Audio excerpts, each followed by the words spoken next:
Hi, this is Lee Phillips. I'm an attorney. I want to talk to you for 2 seconds about the choice you'll make when you create an LLC between a single member LLC and a multiple member LLC. One owner, multiple owners. I'm going to come down in favor of the multiple member LLC. Let me explain why. First of all, you have to understand that an LLC has two aspects to its asset protection. It has the corporate shield, which protects you from what happens out in the company.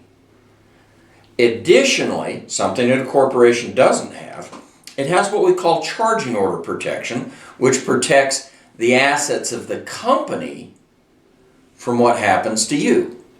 56% of all bankruptcies in the United States are a result of somebody in the family getting sick.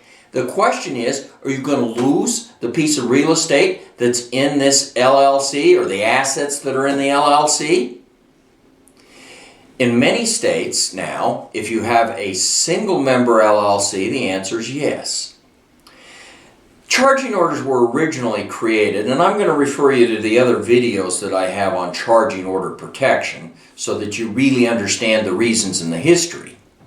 But they were created to protect not the one member or the one partner, they were created to protect the other partners. So that if this guy lost his interest, the rest of the folks weren't impacted. So, the case starts in Colorado 14, 15 years ago. A case called Albright. Mr. Albright declares bankruptcy. The bankruptcy court in Colorado says, only one member. No other members to protect. So we're going to set aside the LLC and we're going to say, Mr. Albright's creditors, you just go get those assets in the LLC to satisfy your judgment. Now in theory you can't do that with a charging order. And an LLC has charging order protection. In fact, the Uniform LLCs Act says the only remedy to a creditor is a charging order. There was then a case in Florida, Mr. Olmstead, dirty dude, embezzles tens of millions of dollars. The government gets a judgment against him. And he sticks his tongue at him and says, nah, you can't get it. It's in an LLC. Go get me a charging order. You can't come and get that money directly. And the Supreme Court in Florida said, I don't think so. Let me think. This charging order stuff, it was originally to protect the other members, other partners. Mr. Olmstead, you don't have any other partners. We're coming against that LLC and we're going to take its assets. We don't care about the charging order protection stuff in the Uniform LLC Act. So the Supreme Court in Florida just set aside the charging order protection for a single member LLC. Now that doesn't mean if you're a single member LLC that you still don't have the corporate shield, but you don't have this charging order protection. Utah's actually passed a law.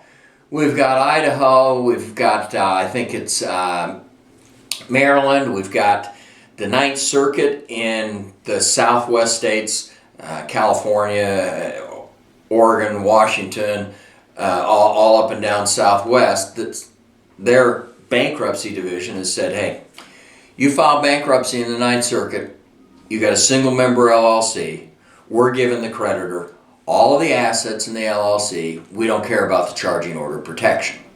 So maybe it would be a good idea to have multiple members in your LLC, multiple owners.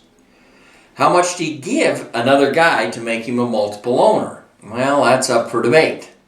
But the courts are starting to trend towards, only gave the guy 1%. He doesn't ever get any money out of the LLC. He doesn't participate in any of the management. I don't think so. He's not a real owner. I'm thinking if you give the guy 5%, and this is just has nothing to do with anything, but the IRS says if you have a 5% interest in a company, you're not probably just a minor investor. You've got a significant interest in that company. So if you give somebody a 5% interest, I can at least argue the IRS says that's significant. If we've got 3 or 4 kids, fine. Give them each pieces of it so that you only own 90%. And then I can say, look, these other owners, they own 10%. They are major players in the deal. And make sure they get a little money in the distributions so that they have some benefit out of this company. So I'm going to come down in favor of multiple member LLCs.